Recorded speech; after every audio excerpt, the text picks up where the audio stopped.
आप सभी को मेरा प्यार भरा नमस्कार। आइए सुनते हैं मालती जोशी जी की कहानी भागमान बुढ़िया। घड़ी का कांटा 10 को पार कर चुका था और जमुना का अब तक पता नहीं था। मैंने पेन मेज पर रख दिया था और मेरी एक आंख घड़ी पर और दूसरी खिड़की पर टंग गई थी। दिमाग में कहानी का एक खूबसूरत मोड़ चक्कर काट रहा था, पर सिंक पर पड़े बर्तन मुझे पुकार रहे थे। समझ में नहीं आ रहा था कि पहले उनका उद्धार करूं या झाड़ू बुहारी करूं। इसी पशुपेश में पड़ी हुई मैं उन तमाम कारणों की मनी मन फेहरिस्त बना रही थी जो कल मेरे सामने पेश होंगे। खैर, कल की बात कल पर ही छोड़कर मैंने कागज़ समेटने शुरू किए कि अचानक मुझे खिड़की के पर्दे की फाँक से उस नीली साड़ी की झलक दिखाई दे गई जो मैंने दिवाली पर उसे दी थी। मेरी सांस तुरंत सम पर आ गई और मैंने घंटी बजने की भी राह नहीं देखी। फौरन उठकर चटकनी खोल दी। इतनी आतुर प्रतीक्षा तो शायद मैंने अपने पतिदेव की भी नहीं की थी। मैंने दोबारा आसन जमा कर पेन उठा लिया, पर कहानी के भाग्य में शायद उस दिन आगे बढ़ना लिखा ही नहीं था। जमुना काम शुरू करने की बजाय मेज के पास आकर खड़ी हो गई थी। किसी संभावित खतरे की आशंका से चौकन्ना होते हुए मैंने सहज भाव से पूछा, आज बड़ी देर कर दी? मम्मी जी, जौन हमारी लाल घाटी वाली ननंद है कि नहीं, उनकी सांस आज ख़त्म हो गई। अब बेहाल खबर आई है। मतलब आज काम नहीं होगा। काम ना करना हो तो हम आते काहे, फ़ोन ना खटका देते। उसने मेरी नादानी पर तरस खाते हुए कहा। मैं उसकी सदाशयता पर गदगद हुई जा रही थी कि उसने पूछा, मम्मी जी, आप पे कोई नई साड़ी होगी?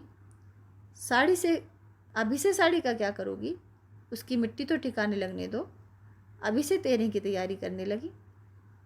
13 तक तो कछु ना कछु जुगाड़ कर ही लेंगे, पर आग लगी या खबर तो अब बेहाल आई है। इतनी जल्दी का इंतजाम भयो जात। साड़ी किस लिए चाहिए? अम्मा को ओढ़ाएंगे कि नहीं? मुर्दे की बहरावनी करोगी? हाँ मम्मी जी, हम औरत के यहाँ तो ये रिवाज है। फिर हम तो खास भैया ठहरे। खाली हाथ जाइए तो ननंद की बेइज्जती होगी कि नहीं? मेरे पास उस तरह की कोई साड़ी नहीं थी। होती भी तो मैं मुर्दे के लिए नहीं देती। उसकी एवज में मैंने उसे लंबा चौड़ा लेक्चर पिला दिया। कहा कि तुम लोग इसी तरह लकीर पीटते रहते हो। दुनिया चांद पर जा रही है और तुम लोग बाबा आदम के ज़माने के रीति रिवाज चलाए जा रहे हो, इसीलिए तो पनपते नहीं हो। तुम्हारी सारी कमाई मरण त्योहारों में ही फूक जाती है। वह निर्लिप्त भाव से मेरा भाषण सुनती रही और अपना काम करती रही। जाते हुए बोली, बगल वाली मैडम से पूछती हूँ, वे राखती हैं। दूसरे दिन उसने मेरा बीपी नहीं बढ़ाया और समय से आ गई, पर आते ही उसने काम शुरू नहीं किया। मेरी मेज के ठीक सामने ऊपर जाने के लिए सीढ़ियाँ हैं। जब भी उसके पास कुछ खास कहने के लिए होता है, वह सीढ़ियों पर आसन जमा लेती है। वह सब कुछ करने के लिए कुल बुला रही होती है, पर अदा यह है कि पहल वो नहीं करेगी, मुझे ही पूछना पड़ेगा।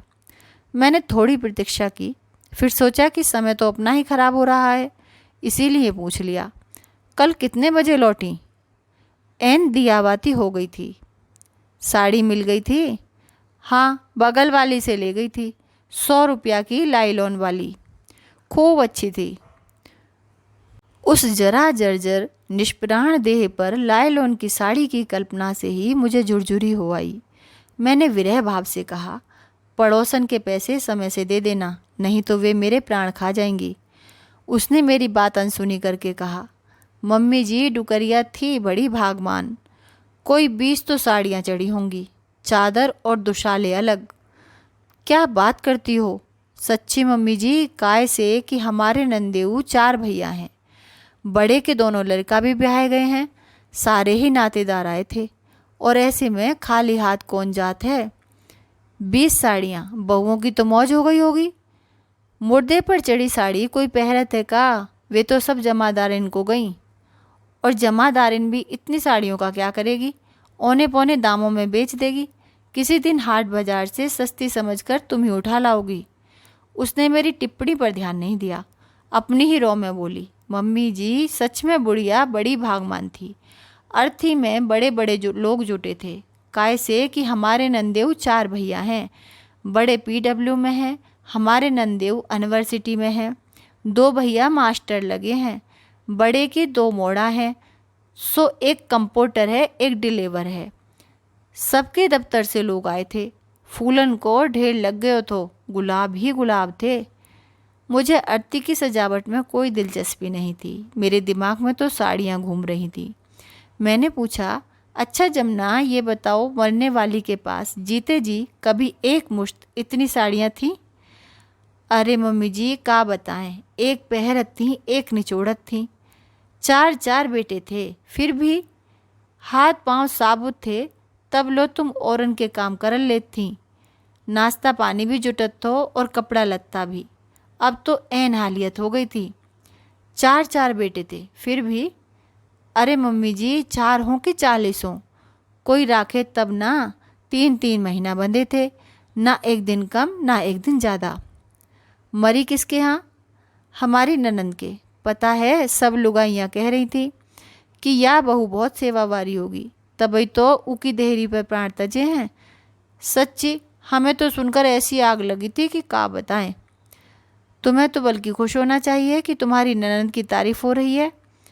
आग लगे ऐसी तारीफ में? हमें का पता नहीं है कि कैसी सेवा करत थी। पेट भर खबात तक नहीं थी। हम जब भी जाते कहती, ए फलाने की बहू ने काम का चार तो चखइयो, मुक्ते दिनंते खायो नहीं हो। कभी कहती, गोभी आन लगी का मेड़ी में, गोभी आलू की तरकारी खावे को मन हो रहा है तो बनाकर खिलाई कि नहीं। राम का नाम लो मम्मी जी, ननंद हमें जिंदा गाड़ न देती। कहती, बुढ़िया के पेट में बरमासुर आ गयो का, कित्तो ही खवा दो, अघात ही ना है। ना मुंह में दांत है, ना पेट में हाथ है, जीभ देखो कैसी लाप लपात है। सच्ची इतना दुख होता था, हम कछु बच्चन के लाने ले जाते तो एक टुकड़ा डुकरिया को ना देती। वे हमसे कहती, ए फलाने की बहू, हमारे लानो कुछ नहीं लाई का।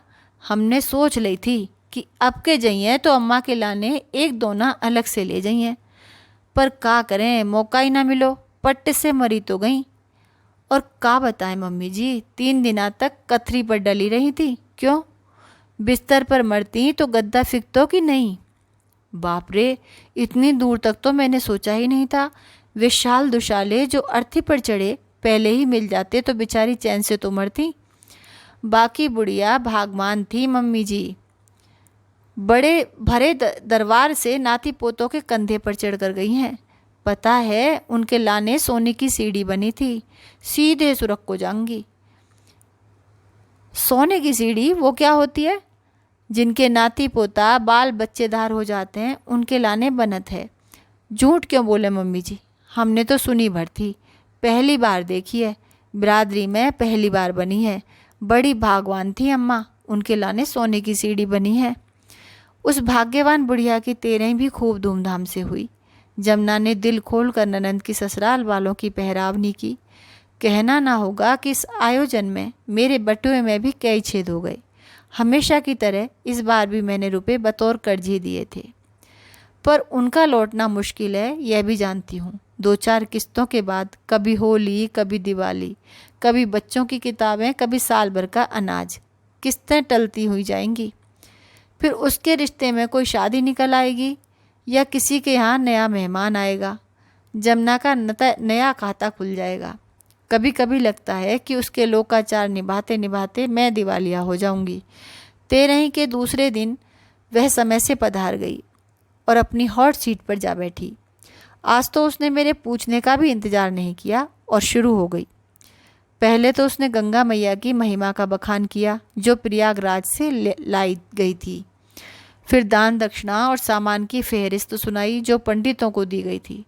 अंत में उसने महाभोज का वर्णन आरंभ किया। का बताएं मम्मी जी, 4-4 मिठाइयाँ बनी थी, खीर अलग, इमरती, गुलाब जामुन, मोतीचूर, बालूशाही और पालक के पकोड़े, बूंदी का रायता, आलू गोभी की तरकारी, भरवा भिंडी, मटर पुलाव, जौन जौन चीज़ अम्मा को पसंद थी सब बनी थी। डर गए होंगे कि नहीं बनाया तो बुढ़िया गर्दन पकड़ लेगी। मेरी यह अभद्र टिप्पणी उसे जरा भी अच्छी नहीं लगी, पर मन में एक शंका का बीज तो डाल ही गई। बोली, अच्छा मम्मी जी, हम जौन चीज़ पंडित इनको खवात हैं वो आत्मा को पहुँचत है का? यह तो मरने वाला ही बता सकता है जमुना। हमें तो इतना मालूम है कि अगर जीते जी खिलाया होता तो उनकी आत्मा जरूर तृप्त होती। सच कह रही हैं मम्मी जी, सच बताएं, इमरती हमारे गले थे उतरत नहीं थी। ता दिना हम दे नहीं पाए थे तो सोच ली थी कि अगली बार अम्मा के लाने एक दोना अलग से ले जाइए, पर का करें, मौका ही ना मिलो। पट्ट से मर तो गई, पर बुढ़िया भाग मान थी मम्मी जी, ज़्यादा दिन रूली धुली नहीं, अपनों पट्ट से मर गई। मुझे भी मानना पड़ा कि बुढ़िया सचमुच भाग्यवान थी। जिंदगी चाहे कैसी कसाले में बीती हो, मौत का जश्न शानदार रहा। भगवान ऐसी मौत सबको दे। अभी आप सुन रहे थे मालती जोशी जी की कहानी भागमान बुढ़िया। कहानी आपको कैसी लगी कमेंट बॉक्स में ज़रूर लिख कर जाएं और मेरे चैनल को सब्सक्राइब करें, लाइक करें। कहानी सुनने के लिए आपका बहुत बहुत धन्यवाद।